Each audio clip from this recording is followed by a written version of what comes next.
Today, it's a rank and roast of all of our favorite Bustafellows. That's right. Now is the perfect opportunity to take a look back at Bustafellows 1 and refresh what we think about each of these husbandos. As you can see, at the very top, you've got Beloved. They're like my all-time favorite husbando. They're my number one in Bustafellows. I love this man. I brain rot over this man. He lives rent-free in my brain. And then we've got Bride. Like, yeah, he's got husband qualities, you know? He'd be a good husband. We're gonna Bride that one. And then we have Boyfriend, you know, and that's the one, like, you know what? I would be with this guy. I would wine and dine him, and then I would dump him because I just don't see this being long term, you know. But we'd be fun, you know. It'd be a fun night. He'd be fun for a night, okay? And he's hot. That's what boyfriend means. And then we've got Bestie. Okay, this is the one where I'm like, you know what? You're great. I like you. You're cool and stuff, but like romantically, no. You're in the friend zone, okay? And it's not friends with benefits either. It's like, no, we're not doing that. But you're cool, and I'll go hang out with you, you know? Like, we'll go get a burger together. That's fine. Okay, and then there's But Hear Me Out. And this is the one where I probably should banish this man, okay? I should probably make him step. My friends think that I'm crazy because I love him so much. But listen, he goes on the top of the Hear Me Out cake, has his picture on it. That's what that one is. Listen, I'm not crazy, okay? He's deserving of love, okay? And then there's Boring, and that's the one where I'm like, who was that guy? I don't remember him. And Banish are the ones where I'm like, I'm done with you, okay? Get out of my face. So I think that's a pretty good explanation of what my tiers are. All right, now let's actually rank these boys. So Crow, Scarecrow, he goes by Crow for short. He's the one that owns this house. He's extremely rich. He's 22 years old, and he's a hacker. He's a cyber genius, okay? And he's the guy in the van, you know, in a heist. He's the one that's radioing in telling James Bond where to go. You couldn't take him home to your parents. Your family would probably be like, what's his job? What does he do? He's a hacker. Your parents would probably be like, no. Not only is he a genius, he's highly capable. He's super rich. Who knows how he got all that money? Maybe it's not all by necessarily legal means, but that's not what's important right now, okay? He's rich and he's got skills. He's got mad hacker skills, okay? He also has a funny personality, as you just saw. He tends to be the butt of everybody's jokes. I think he's the youngest Bustafellow as well. Oh, maybe other than Tuta. And he can't cook, okay? Don't let this man try to cook. He's very cheerful in his personality. He's easy to get along with, I think. He doesn't like to go outside. He never goes out hardly ever. It's like amazing when he does go outside. It's like, wow. Crow is touching grass? When did that happen? If I was to go out to Disney World with one of these guys, I would pick Crow to go to Disney World with me. He would be the most fun at Disney World. First of all, you got to get him outside. But if you got him outside, and he would wear the ears, okay? He would have fun. So he's pretty immature, though, on the downside. Crow's popular, okay? He's got a lot of fans. People love Crow. What am I going to do with him today? He's not my type. I like him, and he's fun, and he fits perfectly under Bestie. Yep, that's what we're doing. Okay, next guy. Hi, Helvetica. The man named after a font. Helvetica, he's in his mid-20s, and he is a brilliant plastic surgeon. He is also rich. All of these boys are rich, every single one of them. They're all super rich and super successful. They're all geniuses, okay? So Helvetica is a genius level plastic surgeon. But he is vain. That's true. He is kind of judgmental. That is also true. But he's also gentle, okay? He's sweet. So people really hate on him on the internet. I do those Bone Bride Banish posts on Reddit. And every time I put Helvetica on there, everyone banishes him, except for me. I really think that he's a great guy, honestly. Especially once you get to know him, and then once you find out about what happens in his route, you realize that it's not his fault, okay? Nothing is his fault. He is a survivor. He overcomes insane levels of adversity, okay? He's a victim. This man is a victim. It's not his fault. And then also Tuta has this overreaction with him, like everything. She overacts at everything he does. He is who he is. And then there's one scene kind of towards the end where Tuta gets really mad at him. I didn't think it was that bad. He didn't do, I wasn't mad at him. Other people are like ready to destroy this man over that. Anyway, he's going in my butt, hear me out. I like him. I like him a lot. He's not as bad as the internet says. I love you, Helvetica. I really do. I really do, Helvetica, but you got issues you need to work on. Sure, I'd go on a couple of dates with him. I'd have fun with him. But, you know, when you talk to him on the phone, when he's done talking, he just hangs up on you. He doesn't say goodbye or anything. He's just like, I'm done talking. Beep, hang up on you. Oh, it's a little rude. It's a little rude. But you know what, Helvetica? You are deserving of love, okay? And I hope the best for you. I really do. And I want you to go to therapy. I want you to get lots and lots of therapy. I put him in butt, hear me out. I know that people don't like him, but I like trash, okay? Leave me alone. Ah, the next one is Limbo. Limbo is poster boy for this game. He's the crooked lawyer that we met, so he has kind of a fun sense of humor. He's voiced by Ken, also does Yukimaro from 9RIP, and he also does Shelby Snail from Cupid Parasite. He's a very, very talented voice actor. His performance completely transforms depending on who he plays in these games. Like Yukimaro is nothing like Limbo or nothing like Shelby Snail. So I find him to be very impressive as a voice actor. He's in his late 20s and he loves food. He's cheerful. He's friendly. He's easy to talk to, you know? I would love a hot dog date with Limbo. It would be fun. And he could take you out on fun dates and spend all the money on you. That sounds like fun. And he's a good person. He's a good guy.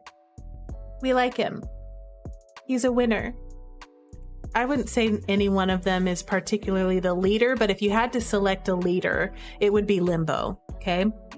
And they call him a crooked lawyer, but really he's not. He's like Robin Hood, where he's a defense lawyer and he truly believes in his clients.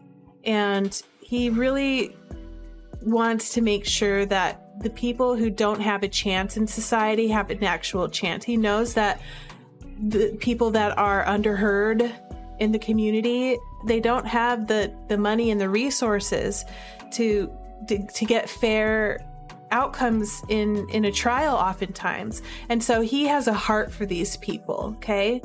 He's a good guy. He's not truly crooked. He's great with kids, you know. There's a scene in one of the routes where he plays basketball with the high school kids. And he's fun. Most poster boys I find a little bit boring, but not Limbo. I really like Limbo. Even though he has a little bit of poster boy syndrome, it's like a little bit, okay? His route has the most plot armor in it compared to the rest of the love interests, I would say. Things work out for Limbo. Unless you get a bad ending, of course. He's got one of the best, saddest bad endings. I actually wanted to cry for him in his bad ending. It was great. And then everything else, just things work out for Limbo pretty well. All right. He would be a fun hubby. You know what? I think I would bride Limbo. I could bride Limbo. I would either boyfriend or bride him. I definitely like him. He's cute. He's hot. He's fun. He's funny. He's smart. He doesn't cook. You know, I do like guys that can cook, at least a little bit, you know? But that's okay, he has money. We can just DoorDash everything. Because, you know, Tuta ain't cooking. Tuta can't cook. She's not allowed in my kitchen. I'm sorry, Tuta. I love you, girl. But you're not allowed in my kitchen. I like him enough to bride him. Okay, now it's Mozu time. Mozu down here. And Mozu, he's a coroner, as you saw. I would say out of all of them, you know, if you brought home the head of the coroner's office to your parents, they'd probably be proud of you. He also has medical doctor skills as well. So he's the guy that when they get into a scrap and they come back to the base and they're all busted up, Mozu is the guy that can patch them up. Between Helvetica and Mozu, the Bustafellows guys, they got their medical needs taken care of. Mozu is in his mid-20s, and he is also he's a super brilliant mind, but he's also awkward. He's very eccentric. He's kind of quirky. You know, he doesn't always get common sense, I would say. But he has a gap mo. You would think that he'd be this cold, unfeeling type of a guy. And here's the thing, his personality is he's very analytic. He's very focused on the work that he does, and that's part of the reason why he's so good at his job and probably why he got promoted so quickly at such a young age to be the head of the coroner's office. It's really impressive. You know, you wouldn't think somebody would get to that level of success until they're in their 30s, 40s, 50s, really. But he's top dog there. He's super successful, but he's really awkward. He's very introverted. He's very trustworthy. Mozu is not the type to mess with you. He says what he thinks. And here's the best part about Mozu is how caring he is. He loves animals. He rescued and took care of a bunch of bunnies. It's precious. He loves to take care of his friends. He's the one in the house that cooks for everyone. He makes breakfast, dinner for everyone. He's the type of guy where Tuta will wake up in the morning and go downstairs, get ready for work and everything. And he's been up in the kitchen making everyone breakfast and lunch. He'll give you a bag and say, here you go. Here's your lunch for the day. Seriously? That's amazing. Mozu. Thank you, Mozu. So he's successful. He's wealthy. He's caring. This is a person that you can trust with your life, and he will come through for you. That is the kind of guy that Mozu is, okay? Mozu, I love him, actually. You know what? I'm sorry, Limbo, because Mozu he would make an excellent house husband with his cooking skills. And, you know, I like that he's got medical skills, too. You know, like, he could really take good care of me if I get hurt or I'm hungry. He seems like he'd be sweet and dedicated. And when he wants to do something nice for the lady he loves, he does really nice things. He can be romantic when he wants to be. He doesn't really understand how at first to be romantic. It's really weird and awkward. But that said, he tries, you know? He tries. Mozu is a winner. We're putting Mozu under bride. And because Mozu is here up under bride, I feel like Mozu has more husband qualities than Limbo does. As much as Limbo would be a great, you know, moneybags type of husband. That's not bad at all.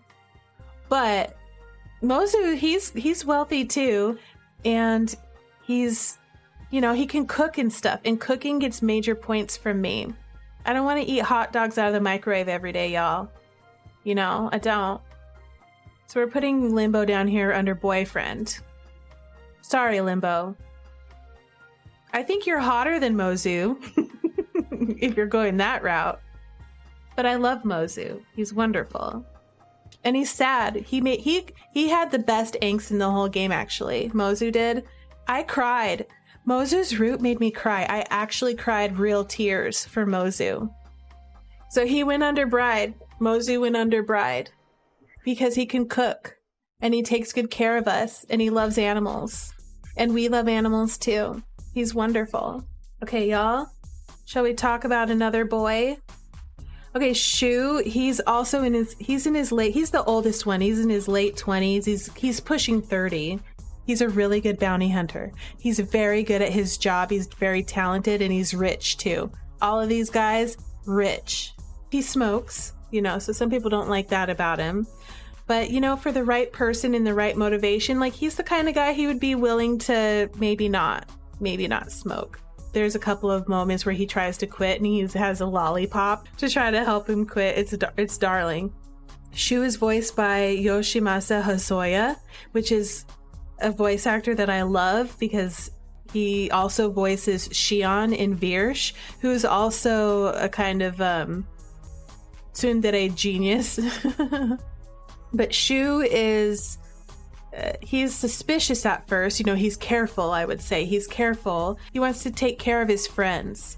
That's how I'd say. So he might be a little bit tough to get to know or to worm your way into his heart a little bit in the very beginning, just because, as you saw in the common route there, he's suspicious. And part of that is the job that he does, the work that he does. But once he does know you, he warms up pretty well. And he's really nice and fun to hang out with.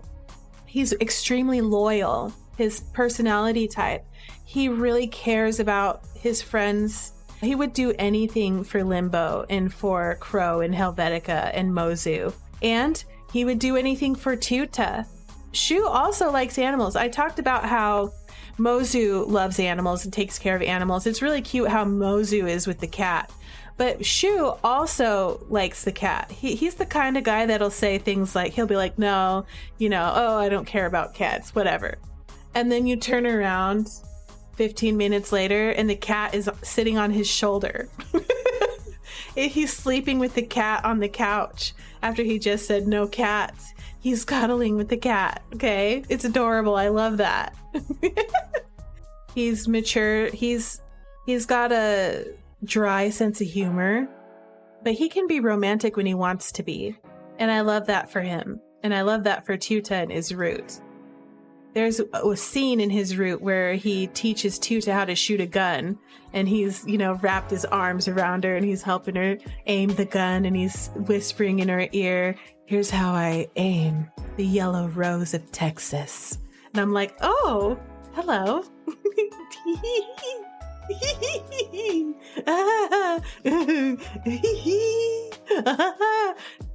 What were we talking about again? Oh yeah, how much we love Shu. We love Shu. Also, did you know that Shu can cook? I think he cooks spaghetti or something like that. He's stoic and beautiful and just handsome as all get out. He's pragmatic. I love him. He's wonderful. You know, he's my favorite Bustafellow. I love you, Shu Boo. You're my favorite Bustafellow. You're in brain rot. Major brain rot. He's hot. He's a sad boy. His root has some delicious angst in it. I love angst and tragedy in Otome games, okay? I like the sad boys. I love it. I'm obsessed with this man. I would bride this man. I would boyfriend this man. I would this man. I love this man. He could say anything to me and I'd be like, whatever you want me to do, I'll do it. He could say, Rue, I want you to clean the kitchen. And I'd be like, I hate cleaning the kitchen, but I'll do it for you. Okay? He could say, Rue, I want you to do some laundry for me. And everyone else on this list, I'd look at them and be like, do your own dang laundry. But if Shu asked me to do his laundry, I would be like, yes, Shu, I'll do your laundry for you. And you know what's even better about him? He would never ask me to do his laundry. He wouldn't even ask. You know? He's a gentleman. I love him. Okay, well, anyways, Helvetica, I know you're a trash bando and everything, but I just want to go out on a note to say you're great and you're worthy. And even though you're not at the top of my list, I still love you, okay? I just love Shu more. It's a great found family that Tuta finds herself living amongst. And they are funny. They are enjoyable to be around. Watching their interactions is one of my favorite parts about Bustafellows. And I can't wait for Bustafellows 2 because I want more of that found family interaction that these guys have. I love the action. I love the sense of humor. I love the art. It's one of my favorites. All right, that's my tier list. Go to bed.